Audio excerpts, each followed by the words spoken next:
Hi, thanks for watching again. Welcome to another watercolour painting demonstration. Today I've had a go at a river scene. So we've got loads of reflections. I put plenty of water on there first just so everything would blend off and sort of blend in the background, soften off nice, and then try and get sort of harder edges as we come down to the foreground. So before I show you how I painted this, let's have a look at the palette. So the colours we're using: ultramarine, cad yellow, Payne's grey, alizarin crimson, raw sienna, burnt umber, light red. Got my large Ron Ranson Hake brush and 15 by 11 Fabriano. So let's get cracking with a big brush. Clear water because I just want to soften all the background off. And then I'm going to have a little bit of we'll see a little bit of cad yellow in there as well. Just going to whack some of that in. Down in there, the water's down in, so I've got to reflect some of that sky colour. So that's the yellow. A little bit of blue in there as well. Come over there like that.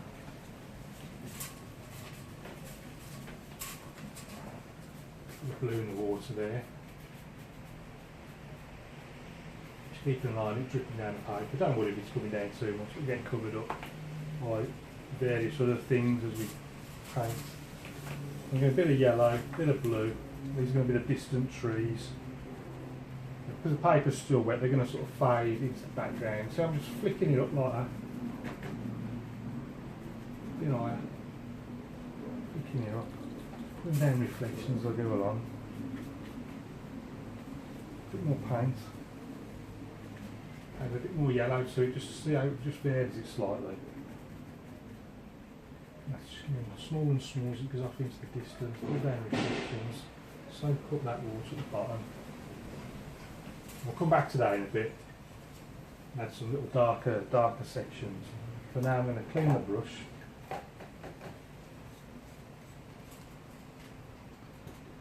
The rigger brush, number 3 rig. I'm just doing a bit of brown, a bit of blue,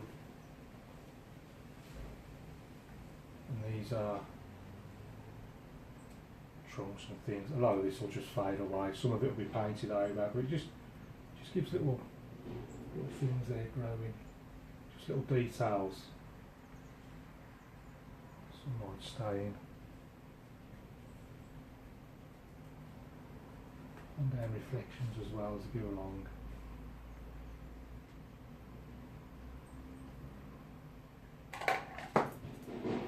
Down the tray, soak up that water. I'm going to go a bit of cad yellow. A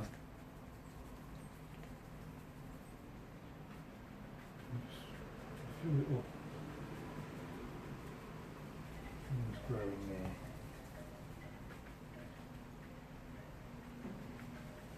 And the reflections as I go along. And see, I'm sort of twisting. Sometimes I go like that, sometimes I turn it like that, and it just gets random brush stroke effects. So always looking for sort of random looks, because nature grows all sorts of funny ways. So sometimes you don't want to be sort of just doing it like this, just plodding along methodically, symmetrical. I'm always trying to find ways of creating sort of random shapes and patterns.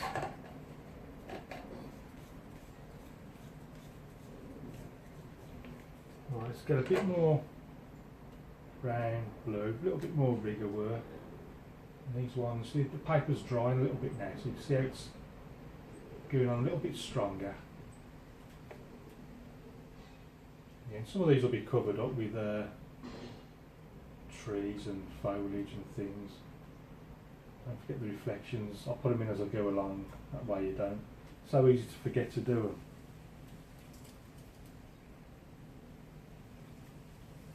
I'll put a few leaves and things on these.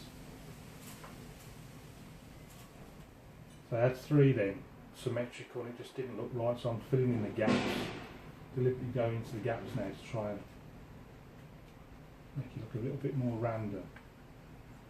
And see, I'm sort of moving paints around as well with this brush. especially when I know, see I'm up there now, the paint's, it's almost free now, the paint, so I can go in and start messing about with things like that.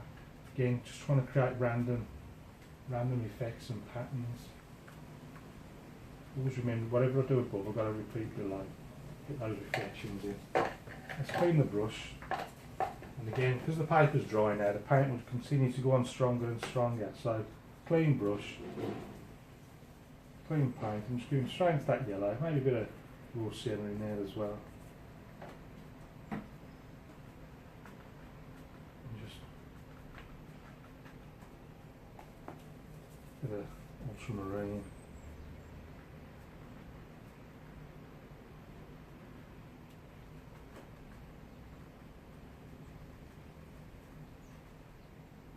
See now these strokes now contrasting against those really soft ones in the distance. Yeah, a bit of brown as well.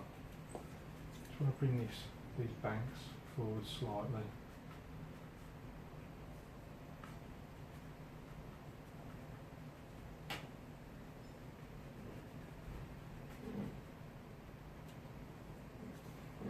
It's tailing off. It's going away at a slight angle, but it always looks better when you keep the brush parallel to the bottom of the paper. So it's sort of just square, then square again, and then back like that, rather than go like that. You see what I mean?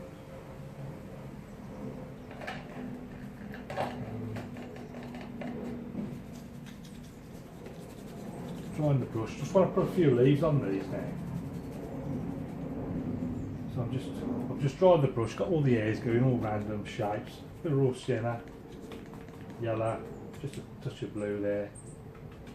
You know, just turning the brush around as I do it as well.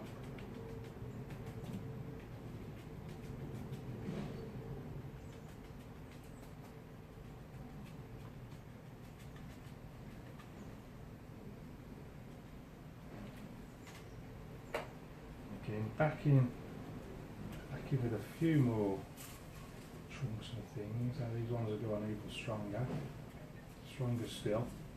So that's the idea, you sort of putting them on at different stages that the paper's drying. So depending on how dry the paper is, will determine, go a long way to determining quite how strong these strokes go on. Brown, blue. And what I'll do the closer ones first. And as the paint goes off, you can put some further ones in. They could just go on a little bit lighter.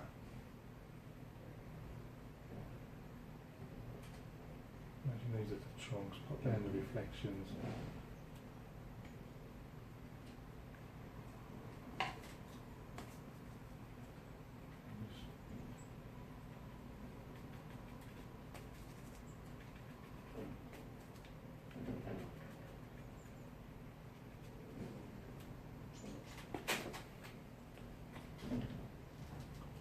So, hang on, let's just pull this flat first. Paper's gone a little bit wavy. Let's get it flat against this board.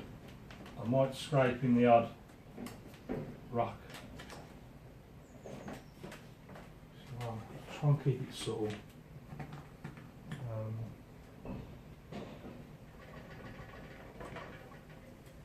Don't want to get too mad with this, just trying to keep it as subtle as I can. I'm just doing little dots for those. Yeah, I think that'll do. Just nice little subtle rocks. Often it's so easy to overdo it.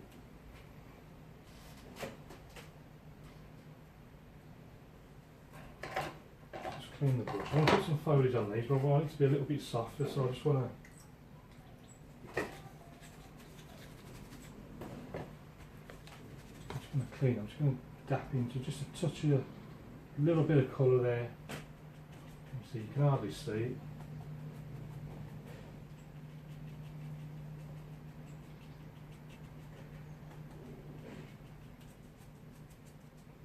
And a few reflections down below.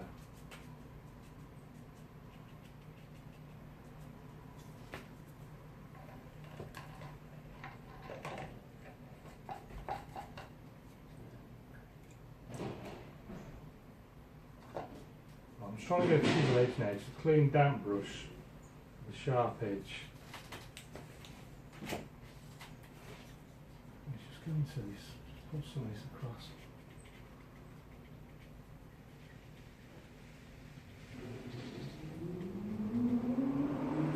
Just like little ripples on the water.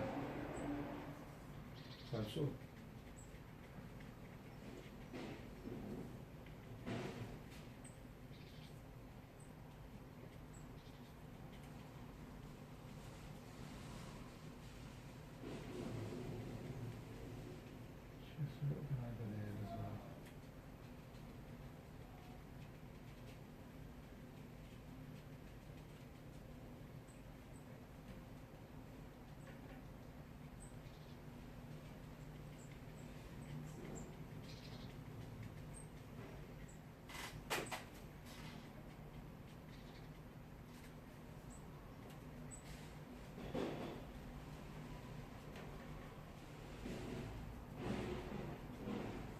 tries to make it a little bit more water-like. Always looks good when he cuts across a dark bit like that.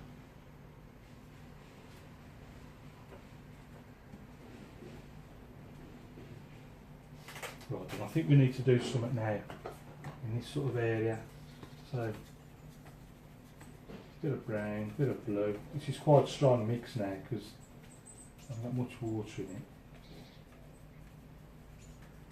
Let's see what this looks like. So it's sort of something like that. And another one. Put there. Back to the rigger brush. Bit of brown, bit of blue. A few things going in there.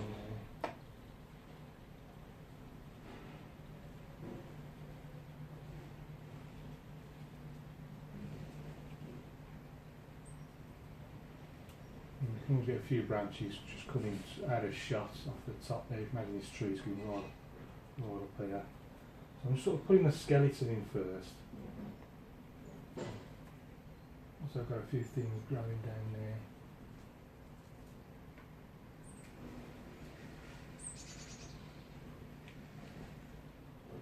A few reeds and things, just flicking up with the brush. Got a bit of green in there as well. Whoops.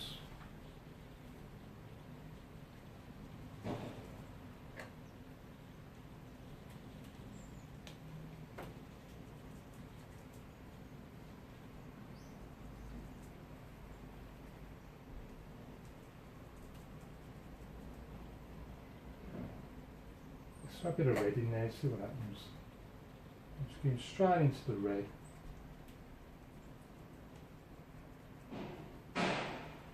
Back to the blue. So let's pop some leaves on these trees. So again, I need a clean, dry brush. So I'm just squeezing the water out with my thumb and forefinger, scuff it up on the tea towel. Now I want these a little bit stronger than those. These are slightly further back, so I might have put a sort of first lot on. And then come back and put another bit on when it's dried.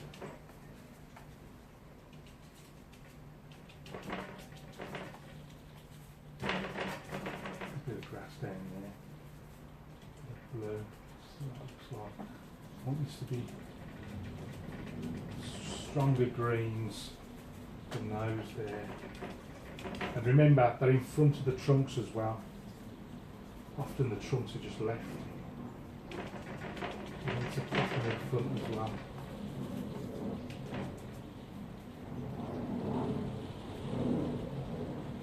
Just very lightly. Just imagine there's like little red flowers on the top of some of these.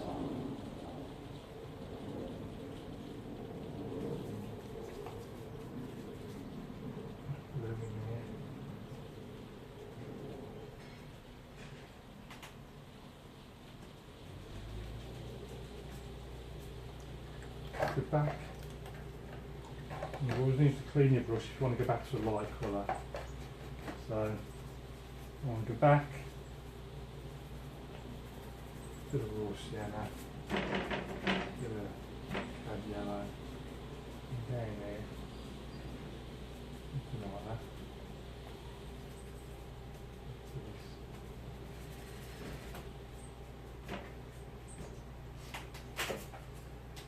that. A quick dry.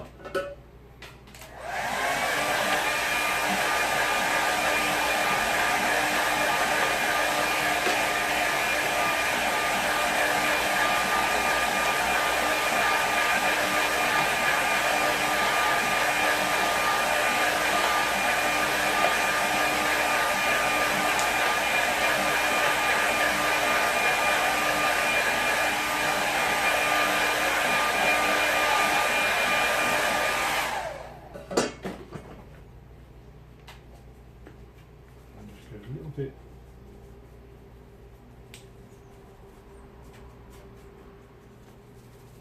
some darker stuff in there. It's slightly darker than I was intention that was. It's just really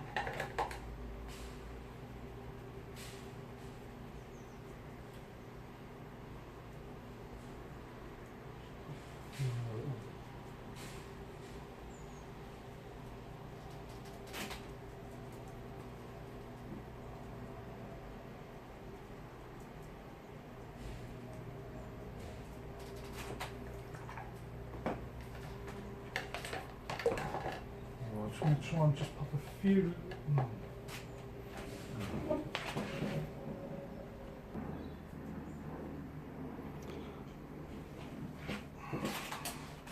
So just pause it for a second, just have a look at it from the back of it. I think I'm just going to leave it as it is. I was going to fiddle about with it, but I don't think I will. I think I can only make it worse. So all I'm going to do now is put a little bird in.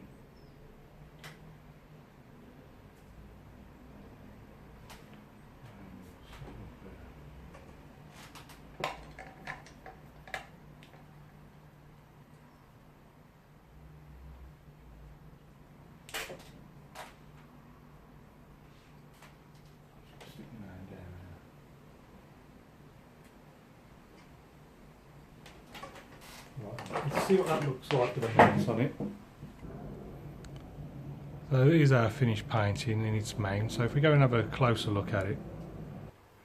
If we look at the sky and a lot of the background trees, you can see how it's all faded away because it was very wet when I put the paint on. And the advantage of that is everything softens off and blends together, really soft edges, and that helps create this sense of distance. As I was painting, I was putting these trunks in with the rigger brush at various stages of the drying process, and you can see how some put on at the start, you can see how they're faded away, and then others that are put on later, you can see how strong, and again creates this sense of depth. You can imagine it's like sort of three-dimensional shape. You can imagine that you can walking behind these, between the trunks. Often the rocks, I'm always tempted to put rocks in, but I almost always overdo it, so this time I've tried to keep them as subtle as I can, just a few little scrapes here and there, just to give the impression of something there, you know, not too many.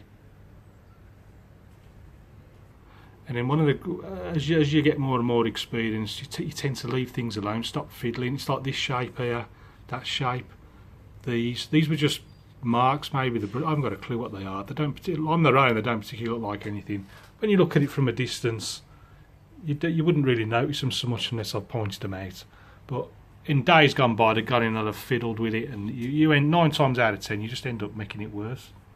In the water, I've just used a damp brush here, just to put in these little ripples and things across the surface to try and make it look more watery. Still experimenting really with that sort of effect, but I think it makes the water look a bit more like water really. And you can see I've done this in a darker tone, again trying to contrast and create that sense of depth. I'd say there's 3 sort of basic levels, layers here. You got the foreground here, then you got this sort of middle ground here, and then the distant, just, you know, very, very faint trees there. Well, I hope you enjoyed that. Thanks for watching. Keep practicing. Any questions, please don't hesitate to ask, and I'll see you again soon.